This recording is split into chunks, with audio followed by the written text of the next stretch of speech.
Assalamualaikum warahmatullahi wabarakatuh. Selamat malam. Yang terhormat Dr. Elimatul Imah MKOM selaku dosen pengampu mata kuliah Aplikasi Teknologi Pendidikan Dasar S2 Pendidikan Dasar kelas 2025A Universitas Negeri Surabaya. Pada kesempatan kali ini, saya Neneng Yunita Herlianti dan rekan saya Shirley Nirwanda akan mempresentasikan hasil desain aplikasi kami, rencana pengembangan aplikasi untuk teknologi pendidikan dasar yang bernama Speaking Level Detector. Tentu saja, aplikasi ini dilatar belakangi adanya berbagai masalah dan akan kami paparkan beserta desain dan juga rencana pembelajarannya dan rencana pengembangannya.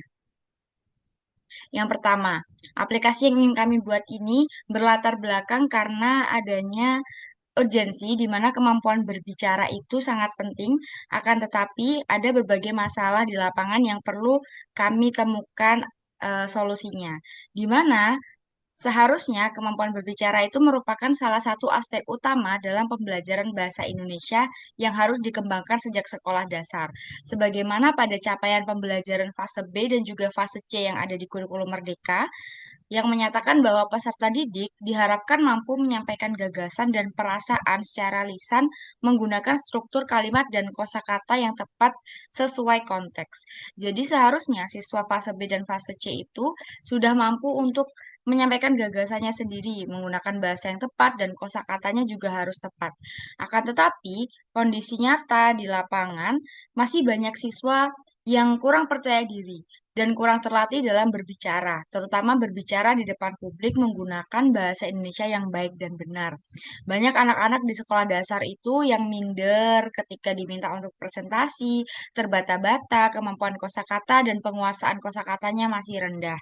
Selain itu, guru juga sering mengalami kesulitan untuk menilai kemampuan berbicara secara objektif, karena penilaiannya selama ini hanya dilakukan bersifat subjektif, di mana kebanyakan guru hanya mengkategorikan siswa itu sebagai siswa yang lancar berbicara dan tidak lancar berbicara tanpa mengetahui sebenarnya letak ketidaklancarannya itu di bagian mana dan apa yang perlu diimprove atau dikembangkan lagi dari keterbatasan yang dialami siswanya. Kemudian, selain melakukan riset melalui artikel-artikel yang kami baca, kami juga menemukan, contohnya di sekolah-sekolah yang pernah kami datangi, baik di sekolah nasional maupun internasional. Contohnya di sekolah internasional, salah satu sekolah internasional di Surabaya, saya menemukan bahwa siswa bilingual itu kesulitan berbicara bahasa Indonesia dengan lancar. Padahal status mereka masih sebagai warga negara Indonesia, tapi mereka lebih cenderung nyaman berbicara menggunakan bahasa asing dan sulit berbicara menggunakan bahasa Indonesia, tidak selancar anak-anak di sekolah-sekolah nasional. Padahal anak-anak di sekolah nasional juga memiliki kendala tadi, masih kurang percaya diri dan juga kurang terlatih berbicara di depan publik. Oleh karena itu, kami memunculkan sebuah ide inovasi menggunakan eh, AI sederhana di mana aplikasi ini merupakan speaking level detector. Kenapa AI speaking level detector ini dibutuhkan? Berdasarkan studi literatur dan juga kondisi pembelajaran di sekolah dasar yang sudah kami paparkan tadi, dibutuhkan adanya media interaktif berbasis teknologi yang mendukung kegiatan berbicara siswa. Untuk mengukur eh, kemampuan berbicara siswa tidak hanya secara subjektif, namun juga objektif, berdasarkan machine learning yang akan kami gunakan di dalam aplikasi ini. Selanjutnya, guru memerlukan alat bantu evaluasi otomatis agar penilaian berbicara menjadi lebih objektif, seperti yang sudah saya paparkan tadi.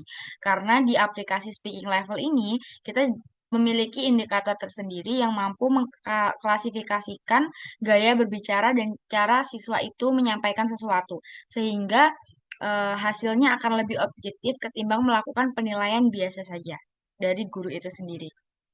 Selanjutnya, aplikasi ini juga mampu memberikan umpan balik, sehingga bisa menjadi alat bantu evaluasi yang otomatis dan juga efektif. Alasan yang ketiga, siswa membutuhkan latihan berbicara yang menarik dan memberi umpan balik langsung agar mereka termotivasi meningkatkan kemampuan bahasa lisan. Nah, aplikasi ini mewadahi siswa untuk berbicara sesuai dengan tema yang sudah ditentukan Dan aplikasi mampu memberikan umpan balik, sehingga melalui umpan balik ini, siswa itu lebih termotivasi untuk meningkatkan kemampuan berbicaranya. Selanjutnya, alasan yang keempat, yakni belum banyak media pembelajaran yang memanfaatkan kecerdasan buatan atau AI untuk memberi umpan balik otomatis terhadap kemampuan berbicara siswa. Nah, berdasarkan latar belakang dan juga pembahasan atau urgensi yang sudah kami paparkan, dapat ditarik rumusan masalah melalui ide pengembangan aplikasi AI level detector, speaking level detector ini. Yang pertama adalah tujuan kami mengembangkan aplikasi ini untuk mengetahui bagaimana tingkat kevalidan aplikasi AI speaking level detector sebagai media pembelajaran berbicara bagi siswa sekolah dasar. Selanjutnya, bagaimana tingkat kepraktisan aplikasi tersebut berdasarkan uji coba penggunaan oleh guru dan siswa. Dan yang terakhir, bagaimana tingkat keefektifan aplikasi tersebut dalam meningkatkan kemampuan berbicara siswa sekolah dasar. Jadi, sesuai indikator dari penelitian R&D atau Research and Development, kami mengangkat rumusan masalah yakni 3, valid, praktis, dan juga efektif untuk mengetahui apakah aplikasi yang akan kami buat ini itu benar-benar mampu untuk mewadahi keinginan yang sudah kami susun tadi, urgensi-urgensi yang sudah kami paparkan tadi. Nah, aplikasi ini juga disesuaikan dengan kebutuhan siswa yang kami nilai berdasarkan capaian pembelajaran ya sesuai yang dijelaskan oleh Kemdikbud.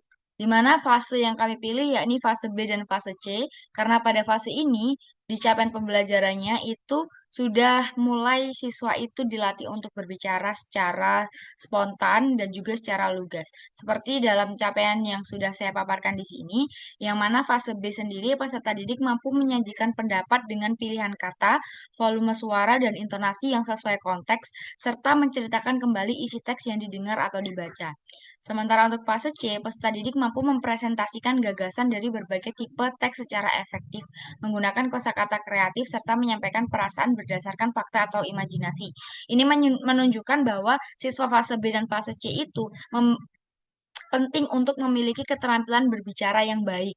Mengingat capaian pembelajarannya sendiri sudah mengarahkan mereka untuk lebih aktif berbicara, tidak hanya membaca saja. Sementara itu tujuan pembelajaran yang kami pilih, yang kami analisis sesuai dengan aplikasi yang ingin kami kembangkan. Setelah menggunakan aplikasi, peserta didik diharapkan dapat mengucapkan kalimat secara jelas dan terstruktur sesuai konteks. Kedua, menggunakan kosakata yang tepat sesuai isi gagasan. Tiga, mengontrol intonasi dan kejelasan suara saat berbicara. Dan yang keempat, memahami umpan balik dari sistem untuk memperbaiki kemampuan berbicara. Nah, berikut adalah analisis medianya, di mana nama media kami yang kami kembangkan ini adalah aplikasi bernama AI Speaking Level Detector. Dan untuk platform pengembangannya, kami menggunakan PictoBlocks, menggunakan bahasa pemrograman berbasis blog atau block-based coding. Kemudian jenis teknologi yang ada dalam aplikasi ini adalah tentu saja machine learning berbasis audio dan teks.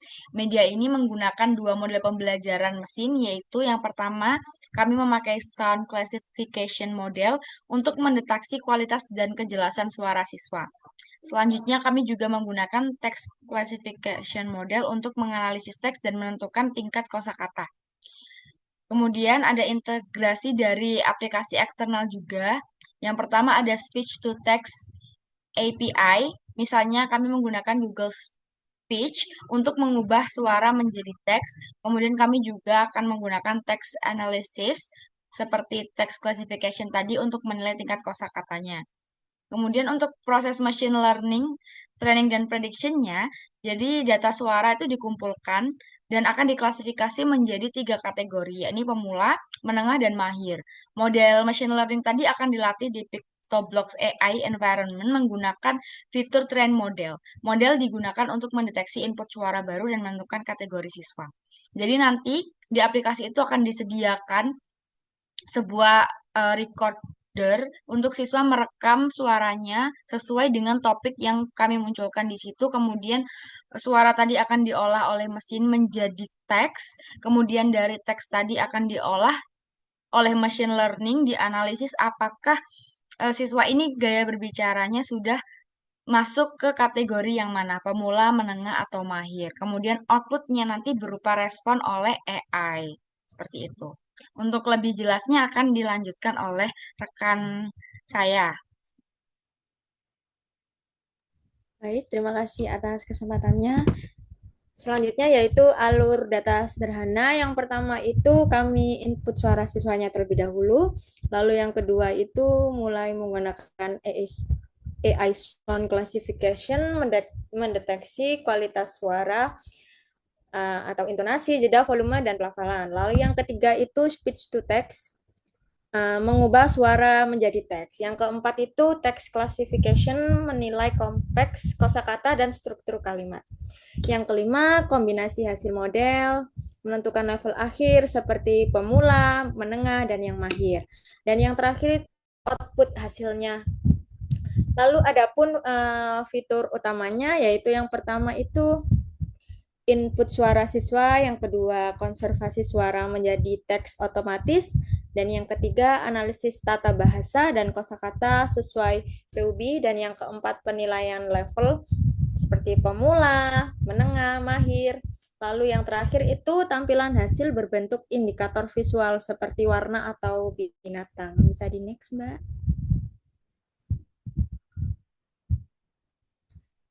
Lalu ini ada storyboard media dari kami.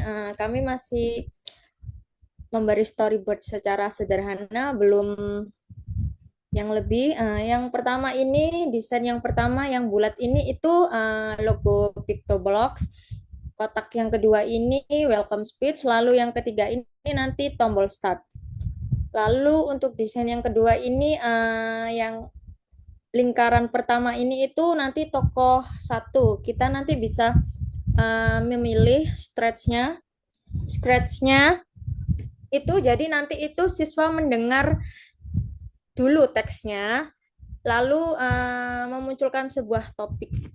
Jadi nanti yang di atas lingkaran ini kan ada kotak ini, nanti itu teksnya. Nah, lalu tokoh kosakatanya. Dan yang segitiga dua ini itu nanti skor menang. Nah, untuk storyboard kami sementara ini dulu akan kami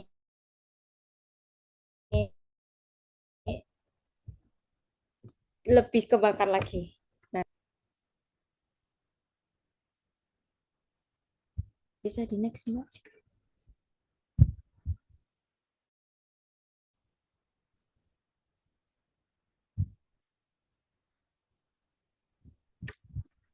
Lalu ada prosedur pembelajaran. Yang pertama itu kegiatan pendahuluan membutuhkan waktu sekitar 10 menit. Guru itu memberikan pertanyaan pemantik seperti contohnya, apa bedanya antara kalimat ia membawa bunga mawar dan dia adalah bunga desa. Lalu siswa merespon dan guru mengaitkan jawaban dengan materi. Yang kedua, guru menayangkan sekilas antarmuka media AI Speaking Level Detector Pictoblox yang akan digunakan. Dan yang ketiga, guru menjelaskan tujuan pembelajaran, lalu siswa akan belajar membedakan dan menggunakan kosakata denotatif dan konotatif secara lisan, serta menguji kemampuan berbicara mereka menggunakan media AI level detektor itu tadi. Lalu guru menjelaskan cara kerja media secara singkat. Nanti itu karakter AI yang ini akan bertanya, kalian harus merespon dengan suara. Lalu akan langsung memberikan level penguasaan kalian. Dan yang terakhir itu guru memastikan semua perangkat seperti komputer, tablet, mikrofon itu siap digunakan.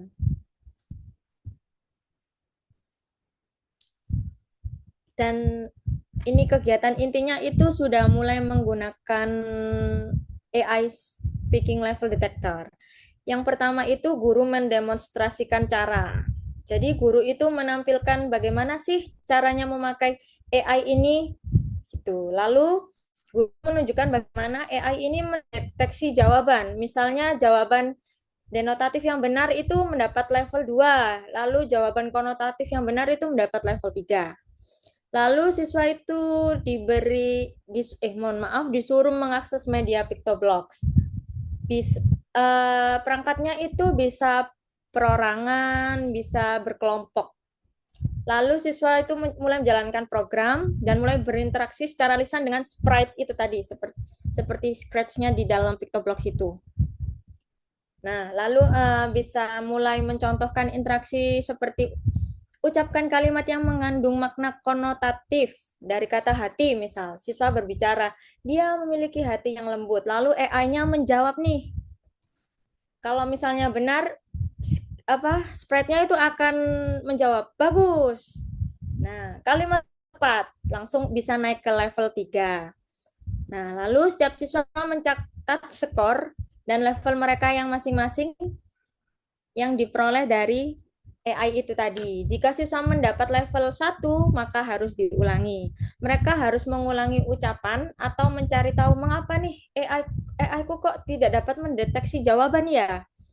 Nah, mungkin itu jawaban saya kurang tepat, kurang sesuai.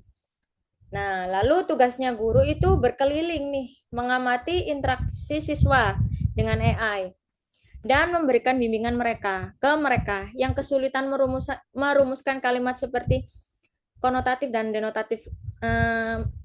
Misalnya nih, kok kenapa ya, kan ini di di sekolah bilingual ya, pasti memanggil Miss atau Mister gitu. Jadi kayak, Miss ini gimana ya, kok jawabannya nggak keluar, kok saya nggak dapat poin. Nah, itu gurunya wajib memberikan bimbing. Oh iya, mungkin kamu maknanya salah nih kalimatnya nih, gitu.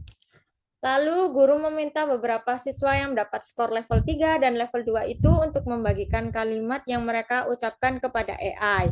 Lalu siswa yang lain itu menganalisis mengapa kalimat A mendapat level 3 konotatif dan kalimat B mendapat level 2 denotatif. Seperti itu. Next, Mbak. Nah, ini kegiatan penutupnya setelah mereka mencoba AI Speaking Level Detector, yaitu guru bersama siswa menyimpulkan kembali perbedaan mendasar antara kosakata denotatif dan konotatif. Lalu siswa itu menyebutkan manfaat penggunaan media AI dalam belajar berbicara ini tuh gimana sih? Tuh, guru bertanya, apa yang paling sulit saat berbicara kepada AI? Apakah ada feedback level membantu buat kalian? Gitu. Guru itu memberikan tugas mandiri. Sis, di tugas yaitu seperti siswa mencari 5 kata lagi yang memiliki makna denotatif dan konotatif. Lalu selanjutnya guru itu mengumumkan bahwa media PictoBlox akan dapat diakses kembali untuk latihan mandiri.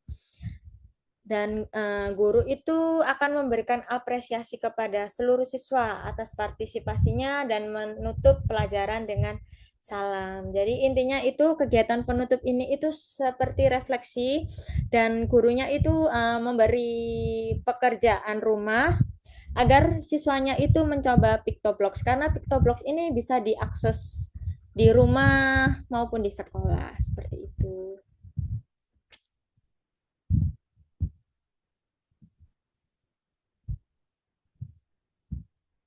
Nah, ini ada beberapa referensi dari jurnal-jurnal yang kami baca, contohnya seperti Alisa dan yang lain-lain. Baik, terima kasih. Itu saja yang bisa saya dan rekan saya presentasikan atas media yang akan kami kembangkan ini. Terima kasih. Baik, terima kasih. Sekali lagi, media ini akan kami kembangkan lebih lanjut dan untuk cara penggunaannya di pembelajaran juga akan jauh lebih kompleks, bisa dipakai dalam berbagai macam situasi sesuai dengan kebutuhan masing-masing siswa. Apabila ada kurang lebihnya, saya mohon maaf dan kami mohon maaf dan mungkin saran dan masukan dari Bu Eli akan sangat berarti untuk pengembangan media kami. Kami cukupkan.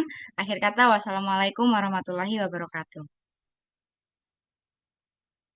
Waalaikumsalam warahmatullahi wabarakatuh.